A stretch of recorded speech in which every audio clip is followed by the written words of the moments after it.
Ethan stood at the edge of a cliff, staring out at the ruined city below him.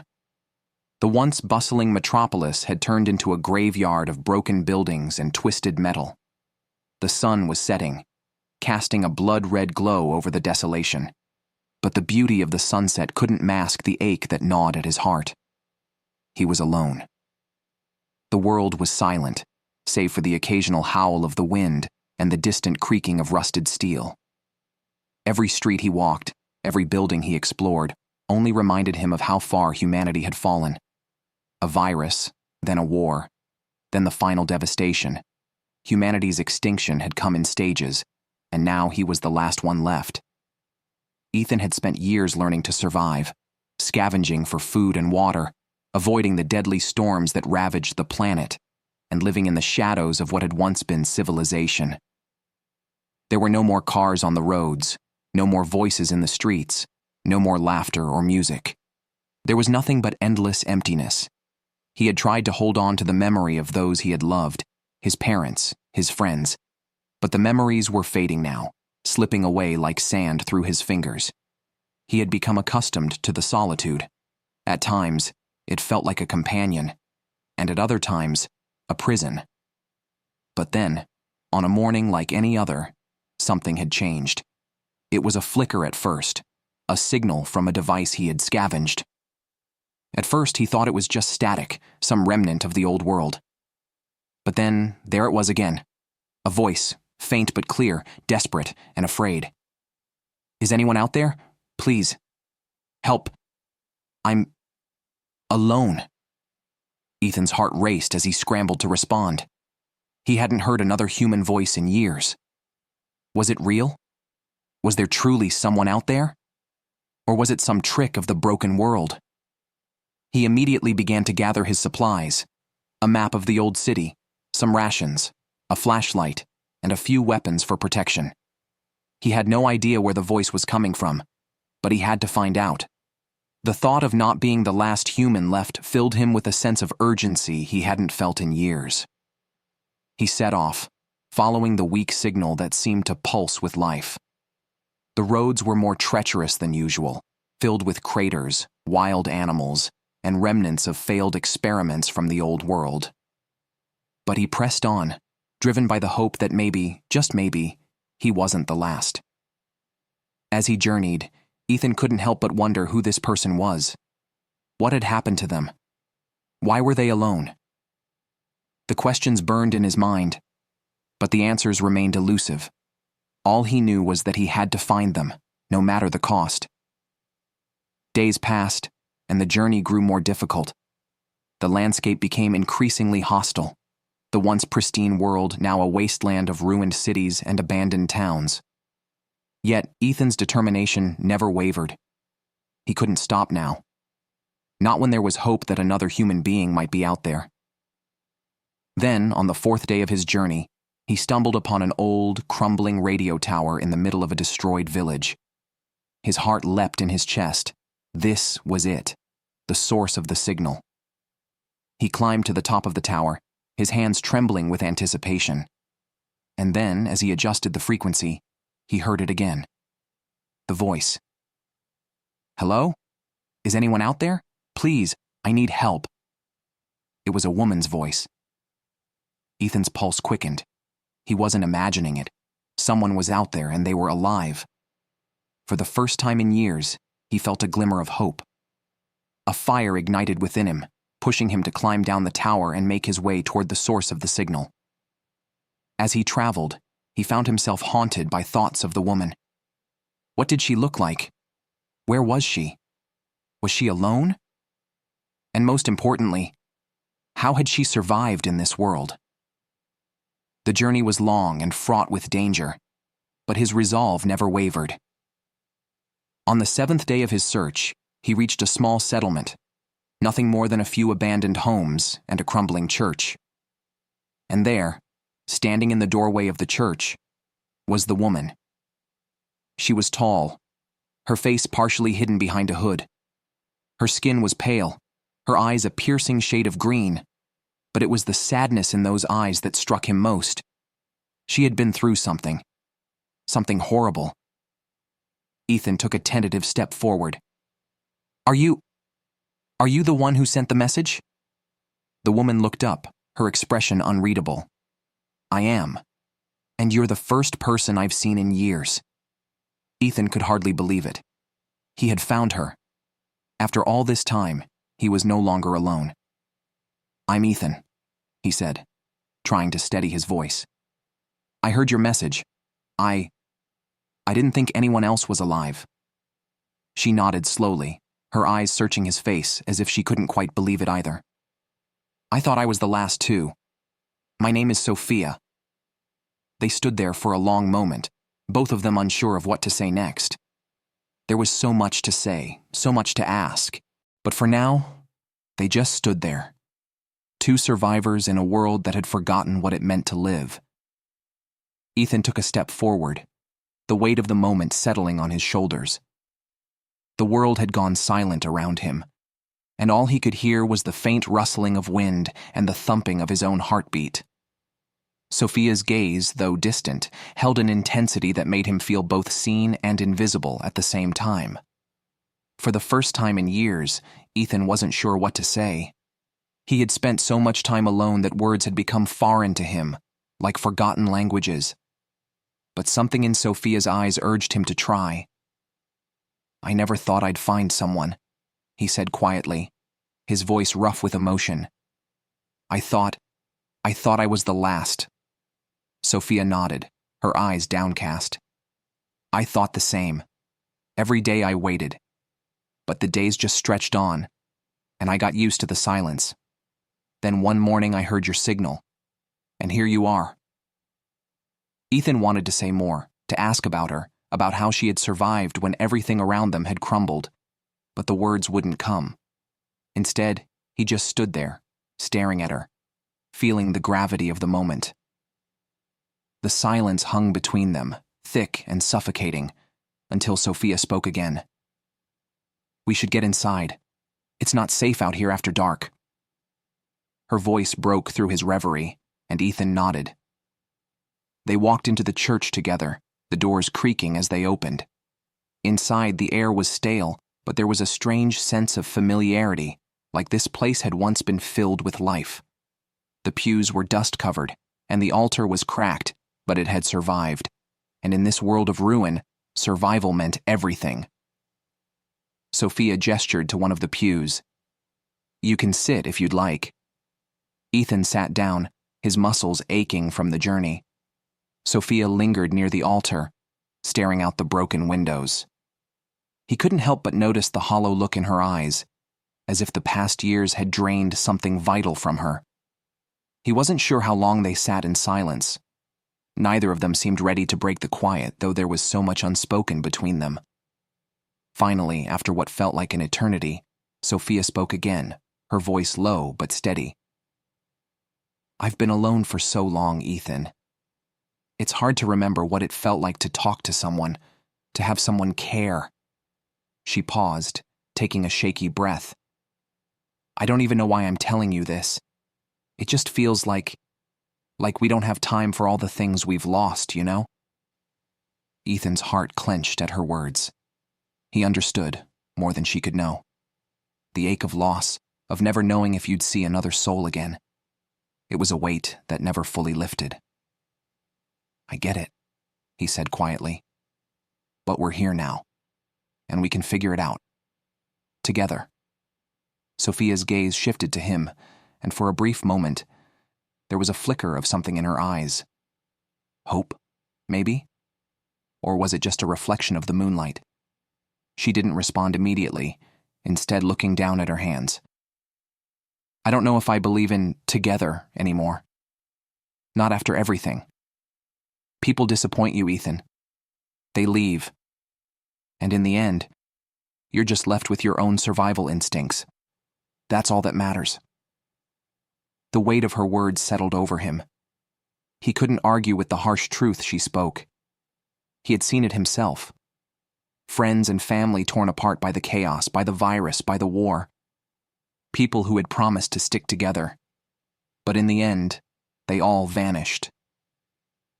I can't promise you that I won't leave, Ethan said after a moment, his voice soft. "But I can promise you that I'll stay as long as you need me to. We don't have to face this alone." Sophia's eyes met his again, and for a moment, something shifted between them. It wasn't love. Not yet. But it was something deeper than mere companionship. It was the recognition of shared pain, the acknowledgement that they both had a long, difficult road ahead. And maybe, just maybe, they could walk it together. Days turned into weeks, and as the two of them settled into a routine, something began to change between them. They explored the nearby areas, scavenging for food and supplies, avoiding the remnants of the dead world. It was hard work, dangerous and exhausting, but it gave them a sense of purpose, of normalcy.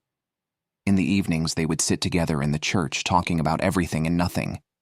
They spoke about the old world, about the things they missed, simple things like the taste of fresh fruit or the sound of laughter.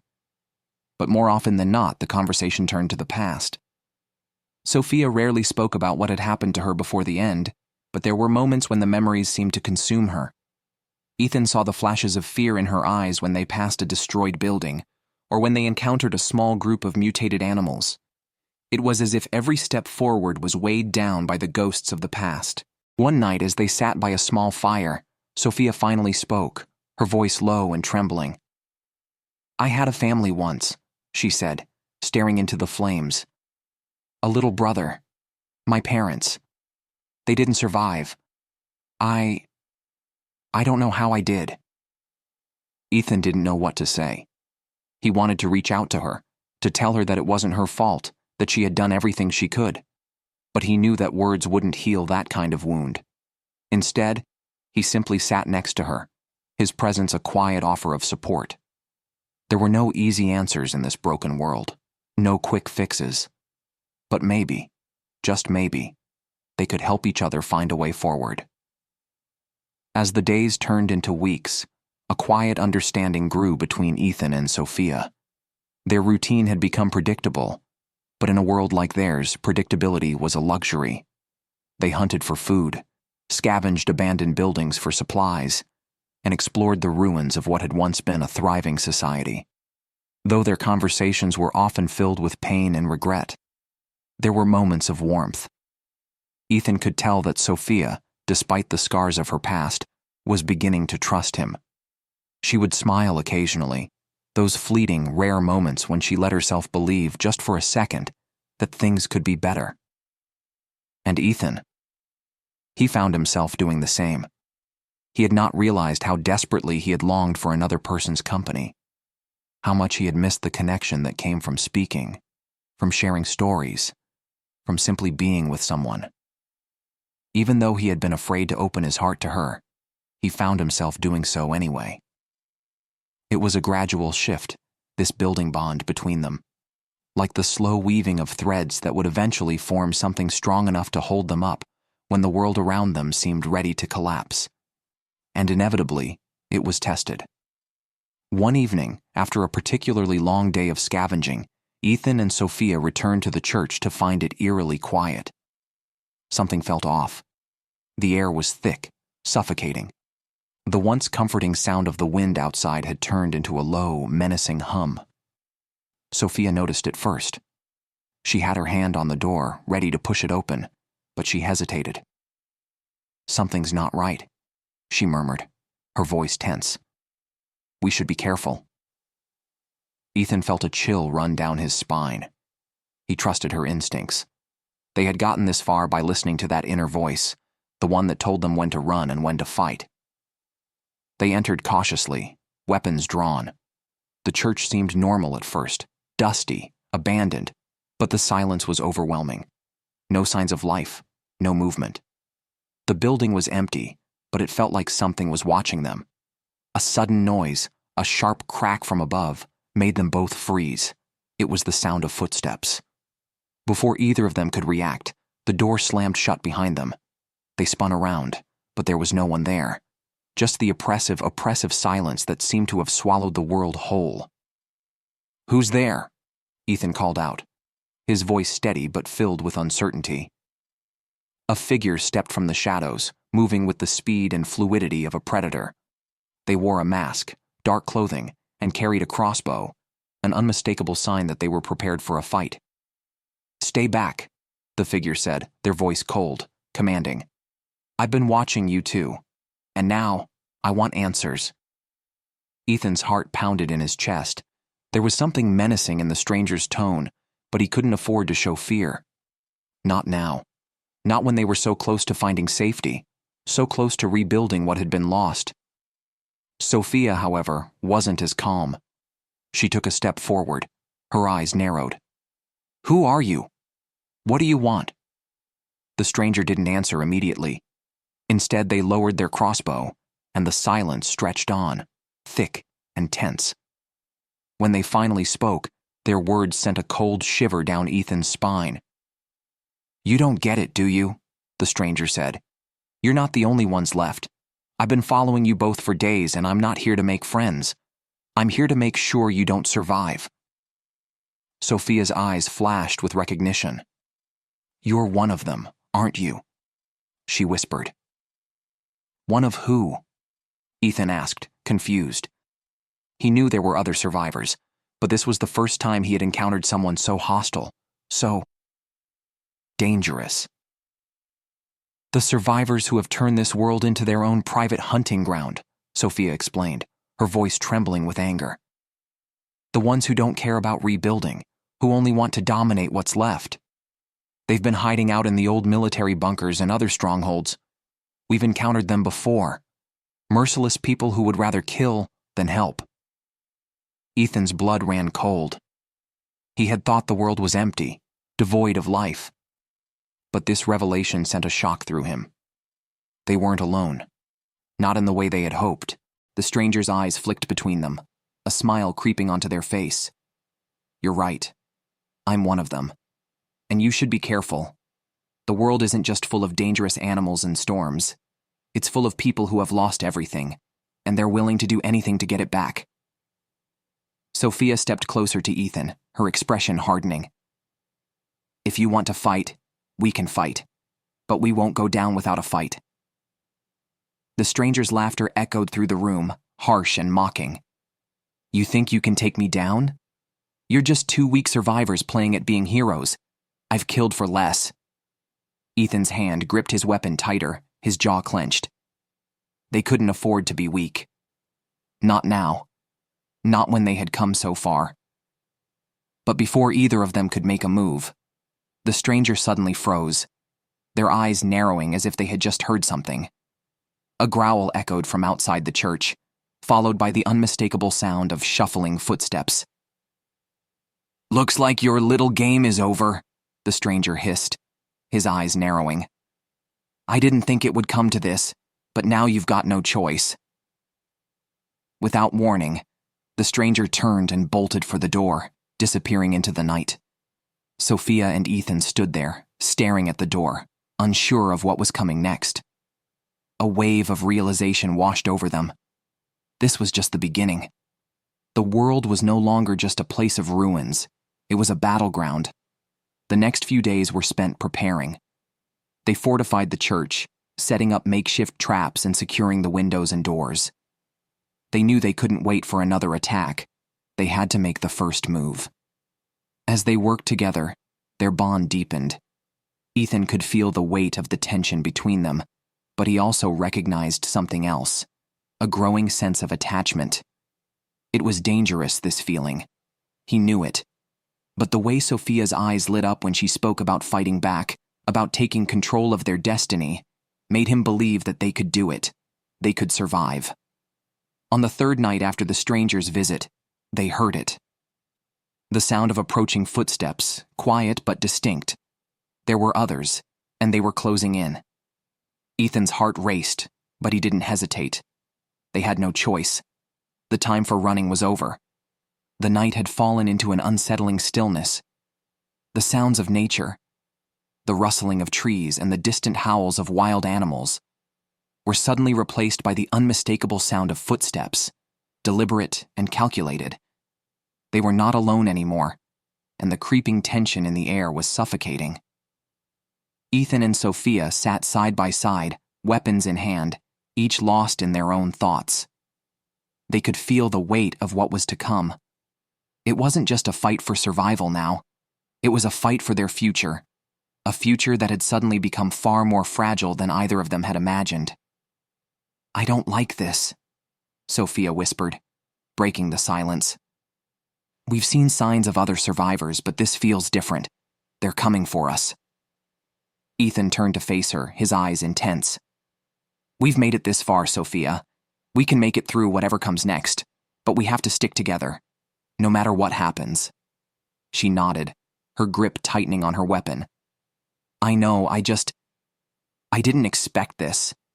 I thought we were alone, that maybe the world was just us. But now, it's like we're just pawns in someone else's game."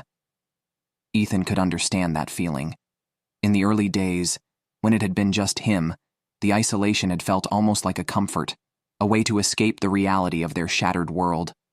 But now, with Sophia by his side, the weight of the future felt more real, more urgent. The prospect of being hunted, not by nature, but by other people, was terrifying. They heard a noise, faint at first, but growing louder, closer. The stranger from before had returned, but this time, he was not alone. Ethan turned to Sophia, his voice steady. "We need to act fast. They're coming." Sophia's eyes met his, and for a moment, they shared a silent understanding. They had no choice but to fight. The world had forced them into this position, and they would not go down without a battle. They made their way to the church's entrance, their hearts pounding in their chests. The door creaked as it swung open, and they stood ready to face whatever lay beyond. The figure of the stranger emerged from the shadows first, his silhouette barely visible in the dim light. He was flanked by two others, both armed and seemingly well prepared. "You didn't listen," the stranger said, his voice dripping with malice. "You should have stayed away. But now, you're in my way." Ethan's grip on his weapon tightened, but he didn't move. "We don't want any trouble. Just leave us alone, and we'll go our separate ways." The stranger's laugh was cold, devoid of any humor. "Trouble? You think you can just walk away from this? Number your mind now." Before either of them could react, the first strike came. A swift, brutal movement that Ethan barely saw coming. A crossbow bolt flew through the air, hitting the ground inches from him. Sophia acted instinctively, diving to the side and pulling Ethan with her. They both hit the ground hard, the sound of the bolt lodging into the wooden floor echoing through the church. "This is your last chance," the stranger shouted, his voice full of rage. "Give up now, and maybe I'll let you live." But neither Ethan nor Sophia was ready to surrender. They scrambled to their feet, adrenaline surging through their veins. Sophia fired first, her shot true, hitting one of the strangers in the shoulder. The man cried out in pain, but it was not enough to stop him. He raised his weapon, preparing for another shot. Ethan was quicker, lunging forward and knocking the crossbow from his hands. In one fluid motion, he brought his weapon to bear, firing at the other assailant. The shot landed square in the man's chest, and he fell to the ground with a sickening thud. But it wasn't over yet. The stranger, the one who had been leading them, stepped back, drawing a knife from his belt. His eyes were wild, desperate. "You think you've won? You think you can take me down like that? You don't know what you're dealing with." Sophia's heart raced as she steadied her breath. She had seen enough to know that they couldn't back down now. They had to end this, or it would be the end of them. With a cry of fury, the stranger lunged at them, his knife gleaming in the dim light. Ethan was ready, moving just in time to dodge the strike. He countered, knocking the man to the ground and pinning him with his knee. The stranger struggled beneath him, but Ethan's grip was firm. "You're done," he said, his voice low and steady. But just as he was about to deliver the final blow, the sound of approaching footsteps stopped him. More figures emerged from the shadows, this time a larger group, surrounding the church and cutting off any escape. Sophia cursed under her breath. They were outnumbered. And though they had won the first battle, the war was far from over. The hours that followed were a blur. Ethan and Sophia fought desperately to defend the church, but the odds were stacked against them. The attackers were well organized, skilled, and ruthless. Each time they thought they had gained the upper hand, another wave of assailants would appear, overwhelming them with sheer numbers. Sophia was starting to tire, her movements slower, more sluggish. Ethan, too, felt the strain of the battle, his energy draining with every passing moment. He couldn't keep fighting like this forever. They needed help. They needed a plan. And then, in the midst of the chaos, Sophia spotted something, a glimmer of hope. In the distance behind the attackers, there was movement. A group of survivors, armed and ready, emerged from the shadows. Ethan saw her eyes light up, and he followed her gaze. It was a long shot, but it was their only chance. They had to make it to that group. "Sophia, we need to run," Ethan said, his voice urgent. She nodded, her face grim. "I know. Let's go." They fought their way through the attackers, pushing forward with everything they had left. With every step, it felt like they were gaining ground, inch by inch. The new group of survivors seemed to be moving closer, ready to join the fight. But just as they were about to reach the edge of the church, the stranger, the leader, reappeared, his face twisted with rage. "You think you can just run? No one escapes from me," he shouted. Ethan turned, his body instinctively shifting into a defensive stance.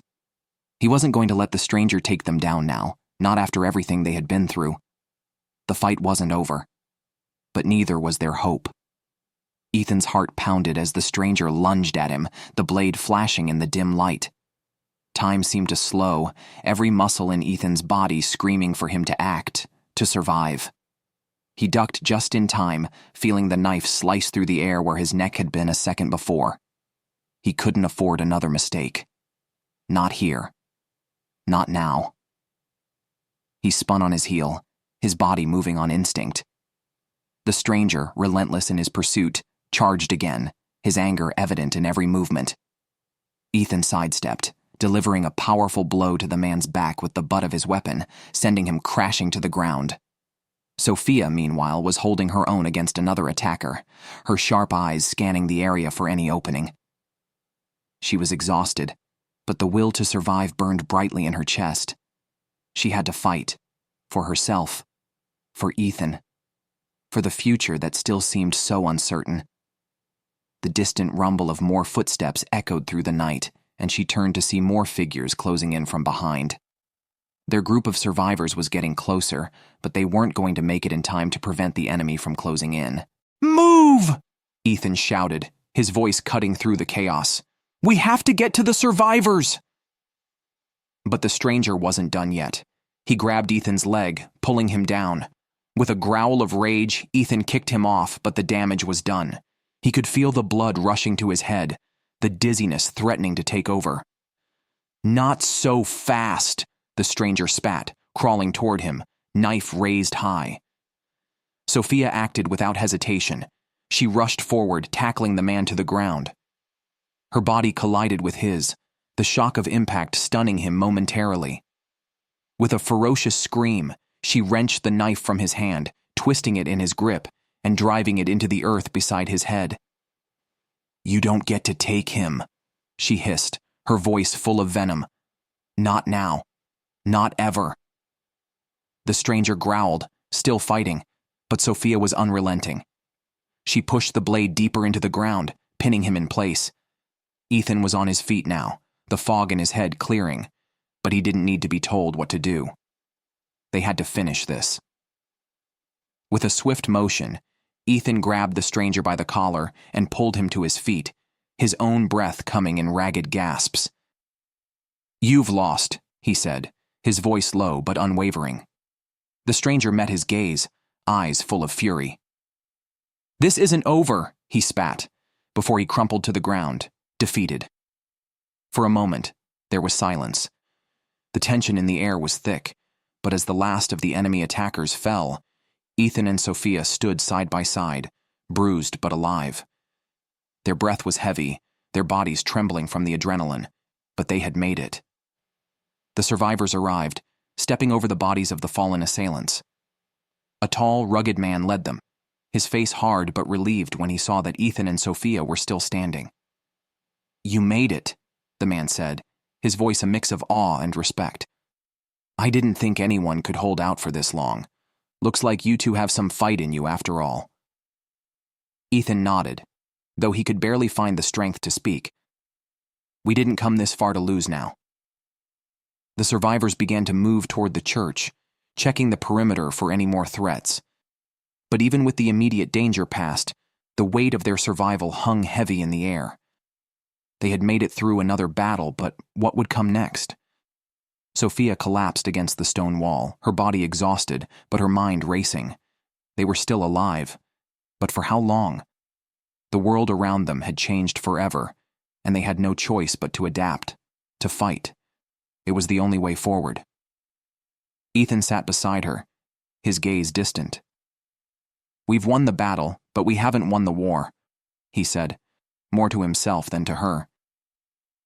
Sophia leaned her head against his shoulder, her eyes closing as she let out a long, shaky breath.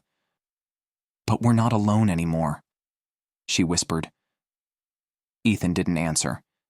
Instead, he wrapped his arm around her, pulling her close. They had each other. And in this broken world, that was the only thing that mattered. The days that followed were a blur of exhaustion, uncertainty, and strange alliances.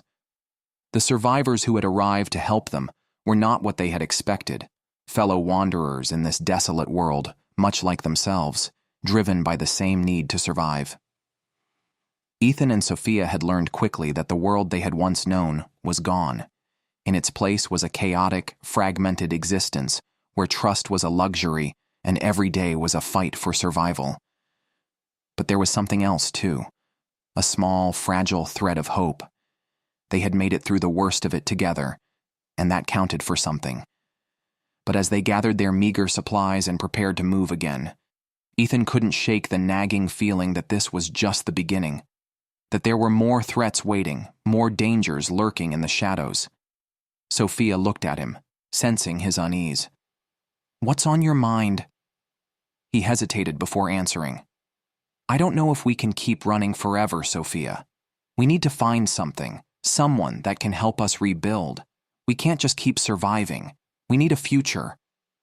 Sophia nodded, her face set with determination. "We will. We have to. For us. For the future."